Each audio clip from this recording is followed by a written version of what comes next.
Thank you so much for being with us on this Monday, second day of the new month. We are now in the month of October.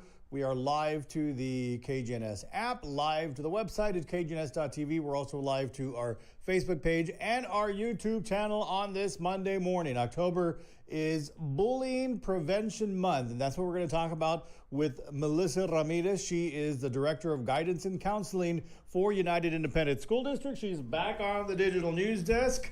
She was on the morning show today. Melissa, good morning. Welcome back. How are you? Hi, good morning, Ruben. Thank you so much for having me. Doing well. Thank you for having me this morning. It is my pleasure. You always bring a wealth of information. And as the Director of Guidance and Counseling for UISD, I know over the last several years, things have sort of changed because of COVID and so forth. So you've been very busy, and the district has been very aware of everything that kind of sort of came after COVID. So. Yes, Ruben, that is correct. And we want to be proactive in our approach. And as we're starting October, we want to make sure that we inform the parents that it is Bullying Prevention Month, and we want to make them aware of different laws and different things that we're going to be doing in our district this whole entire month. So first and foremost, bullying comes in different forms. Mm-hmm. It could be social bullying and cyberbullying. We also want to make sure that the parents are aware about cyberbullying because it can have some serious consequences. We want all parents to be aware of Senate Bill 179, which is David's Law. And David's Law, if the bullying gets so bad, parents can file an injunction on the bully. And if they're under 18 years of age, which all of our students are, then the parent can also they can also hold an injunction against that parent. So parents, please make sure that you're aware of Senate Bill 179. It's also called David's Law. You could do a Google search and you can get a one-page sheet. It comes in English and Spanish, and it'll tell you everything about David's Law. So we want to make sure we create that awareness. Melissa, it might be harder for parents to understand what bullying online is. Maybe they don't recognize it. They don't know how to recognize it. So what is it? How do you classify that? Well, sometimes students don't realize, and sometimes parents don't realize that anything that happens after the school hour, if it comes back on campus and it creates a problem, then there can be consequences applied to the student. So for example, students leave school at 3:30, 4 o'clock, they start texting, or they get online and they start making fun of another student. Student comes to school the next day, and it starts to create a problem. So then there can be some consequences with the student code of conduct as far as referral. And so it also happens on the weekends too. Students go to parties, they start texting one another, or they upload pictures and they think because they're no longer in school that there are no consequences that can be applied, but quite the opposite. Yes, consequences can be applied because it's an interruption to the school day for that particular child. So this could take many forms. It could be a group text to several people at the school making fun of somebody. It could be a post online. It can come in a variety of different ways. Yes, it can. And so the best thing to do is to be informed. And if parents can't find the information, they can always come and speak to the counselors on the campus. Communication is extremely important. And we also have with the district online bullying, which is an anonymous online bullying that you can do as well. And it's 24/7. If you go to the district website, you can find that online bullying that parents can also report. You can report it on there. Yes, you can report it on there. But we prefer communication. It's so important. Sometimes we hear parents say, well, my child was being bullied. And the first thing I always ask is, have you reported it? And who did you report it to? Mm-hmm. So it's important to report it to the proper authorities, of course, administration, whether it be the principal, assistant principals, or the counselors as well. You know, a lot of times people that are bullying, they also have issues, that need to be addressed. So that's why it's important to have that communication going. So it could be that, okay, so maybe the parent doesn't understand how it's happening, but if the child comes and says, Mom, Dad, I'm being bullied online, they don't need to understand. They just need to make the contact with the authorities, either maybe at the administration level or at the police level if necessary. Absolutely, absolutely. We want to make sure that all students feel safe on campus. If they're not safe on campus, then they're not going to learn. Yeah. And bullying is a form where the student may be constantly thinking about it, and they're not focusing and paying attention. So it's real important. We go back to that thing. The main thing is communication, like you mentioned. If a parent is not sure, just by that simple act of the student coming to talk to their parent about it, then we want the parents to reach out to our campuses. What do you do if a child says, Mom, Dad, I don't want you to say anything because then it's just going to get worse? What do you tell the child? And that's usually the case, yeah. Ruben. A lot of the times the students will tell their parents that, but we encourage the parents to have that good communication with their child, to eventually at least have the parents speak to a counselor about it, which is real important, and walk them through the process, because a lot of times then the kids will not open up to their parents and not tell their parents things. So it's important for the child and the parent to have that good relationship as well. So it might take some time. We don't want the students, not to feel comfortable with their parents either, but you can also ask us for guidance as well, parents, if you're not sure how to handle the situation. Melissa Ramirez is joining us this morning. She's the Director of Guidance and Counseling for UISD. How does bullying affect a child, Melissa? If they're being bullied constantly, either online or in person, how does it affect them mentally? Well, our concern with that, Ruben, if bullying is not taken care of, it can eventually affect them mentally. They can slip into a depression. We also see students that they go into this silence, they can become cutters. And we've seen that also, where students cut themselves, whether it be on their wrists or on their legs. And it could cause anxiety, and it could eventually lead to suicide as well. Yeah. So there's different stages that students may go through. It just depends on how soon we are informed about the problem to help that student sort through that problem. And there have been cases that have been reported nationally of where the bullying is so bad that the child then does die by suicide. Yes, absolutely. I know it's something that we don't want to talk about, but it's something that we must talk about because it is happening. And nationally, what the statistics say is 1 in 5 students are being bullied daily. Wow. That's a lot of students. And it also happens in the workplace as well. So it's real important. Focusing on students, that communication component is very, very key. Is the majority of it online now, Melissa, or do you still have kids bullying each other in class or outside of class? We do still have, but if we're going to compare what happens, in person to online, it's that social media that's getting our students, they're bullying, and then not knowing the consequences that could come with it because they think they're out of school, it's after school day, or it's the weekend, they're at a party. But there are consequences that come with that, Ruben, and it's so important for not only students to know that. I know the students are in school right now, but it's important for the parents to understand that and hopefully guide their students through this, their children through this. Now, is David's Law recent legislation? Is that something that recently that was in the 85th legislative session that passed. So the 88th legislative session just passed. So it's been in for some years. Yeah. And we're noticing that a lot of people are not aware of that. So we want to make sure that we create that awareness about David's Law, Senate Bill 179.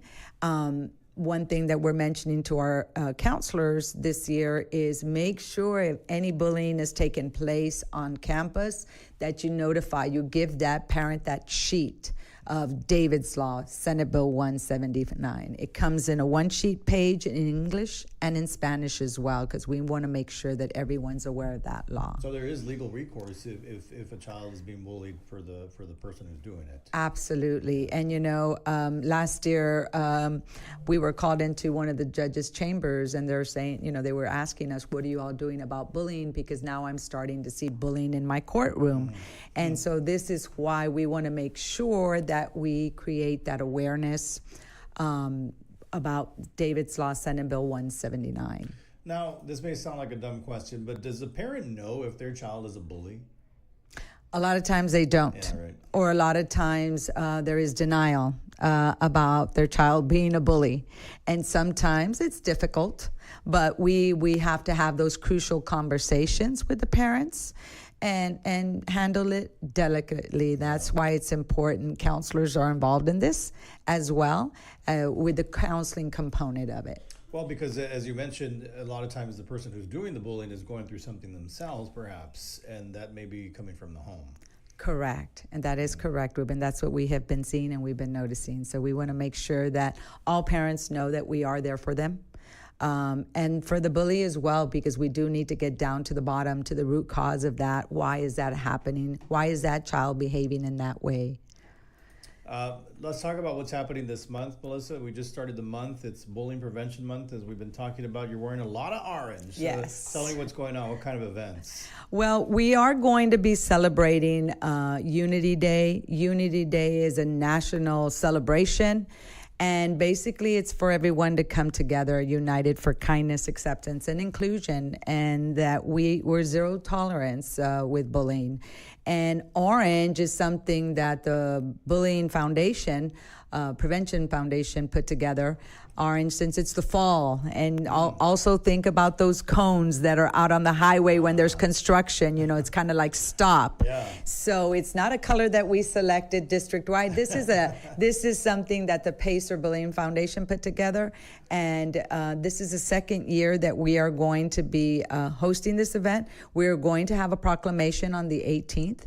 We are inviting different entities that support UISD students, such as Pillar, Border Region, SCAN, AHEC, LISD, LC, TAMI-U, West Care Texas, all these organizations that come out and support our district, our students, with different direct services to them. So we want to make sure that it's not only for school, it's also for everyone in the city. We would like everyone to wear orange on October the 18th.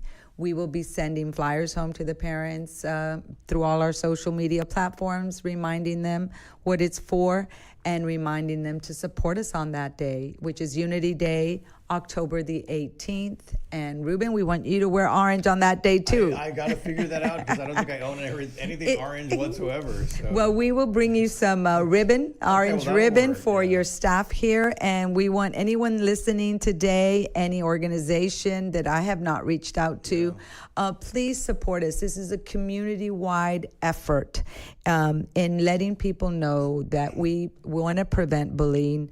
We are zero tolerance about bullying, and we want to be united for kindness, acceptance, and inclusion. Can you show us the shirt? Hold Yes. camera there. So this is, we promoted this. Last year was our first event. This year we're going to continue. And, you could purchase these. You could make them on your own. As long as you wear orange on October the 18th, we greatly appreciate it and help us spread that awareness about bullying. Yeah.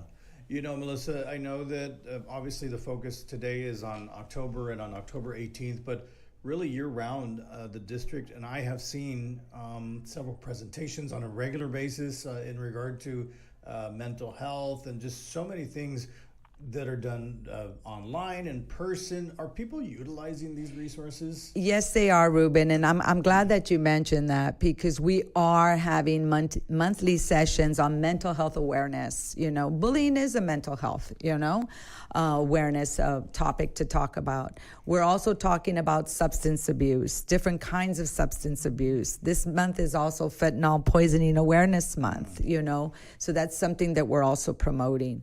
We're also doing mental health virtually with UTRGV. We have a memorandum of understanding with the School of Medicine there. And so we send out these flyers every time we're going to have these sessions.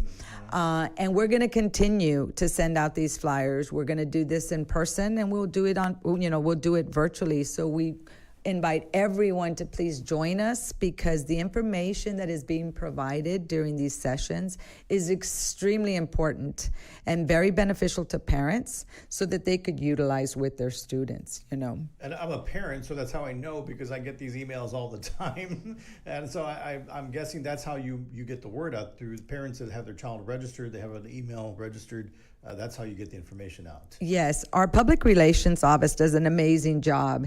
And so, yes, everything is tied, you know, together. And so I send it out through district-wide through our media platform.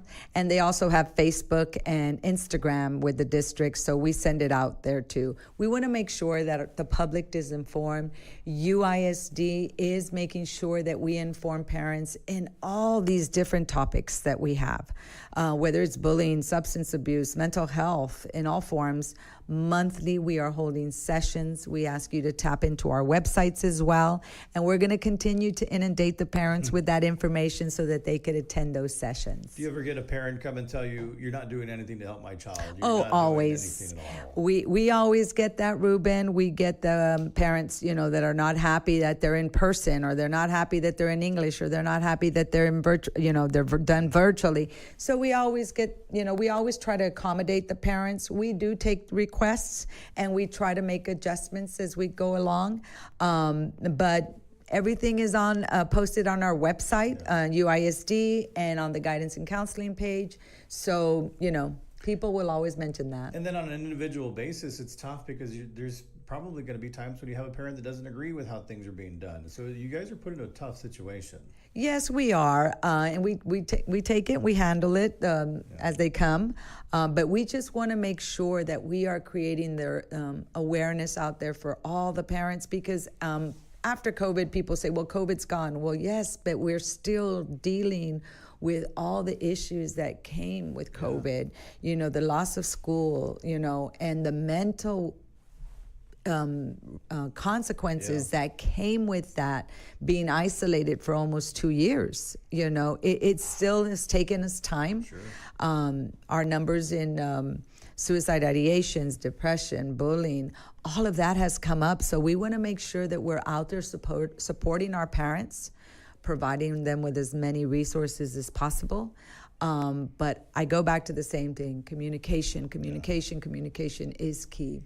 How do you, I kind of know the answer to this, but how do you take care of counselors? Counselors are always trying to take care of everybody else, but I saw that you took a neat trip with the counselors throughout the district. How do you keep your counselors sane? Well, semi-sane. And it's true. It's difficult. We have very difficult cases that we deal with, Ruben, and thank you for asking that. As a director of guidance and counseling in our department, what we try to do is just host some self-care sessions for our counselors. We had one this past Saturday where we took them on a shopping therapy to San Marcos outlets. And then we also went to have some barbecue in Driftwoods at the Salt Lake. So they had a wonderful time. We opened it up to all of our counselors if they could come. We also have book clubs for our counselors to get together after hours and just enjoy reading. So I will be planning other activities for our counselors, because it's also important to take care of their mental well-being as well. So October 18th, Unity Day. Any other activities going on throughout the month, Melissa? We will be sending a flyer through for that particular week. It's the 16th through the 20th, I believe. Okay. We're going to celebrate it's Bullying Prevention and Unity Week, that we're going to be doing different activities on the campuses. Each counselor will be hosting on their own, whether it be a parade or a pledge about unity, about ending bullying, making sure we explain that to the students, painting rocks. So each counselor is going to decide on their own what activity is going to be held at their campus on that particular day. So mostly that week will be the week of activities. That's correct. And we will be sending a flyer out to the parents, advising them what's going to be taking place on that week. Anything we didn't mention that you'd like to mention, Melissa? No, Ruben, I'd just like to thank you so much for always allowing us some airtime to make sure that we inform our parents and the community as well. I strongly encourage all organizations, banks, restaurants, everyone. Let's come together as a city. on October the 18th and wear orange. And if you don't have orange, just an orange ribbon or something, just to support Unity Day. This is a national celebration. Yeah, you're gonna have to bring me that ribbon. Yes, I will. I don't own anything orange, Melissa. I will. I'll definitely. Right. Sounds good. God bless you, Melissa. Thanks for all you do. Thank you so much, Ruben. All right. I will see you on KGNS News at noon. Thanks for watching. Have a blessed rest of your day.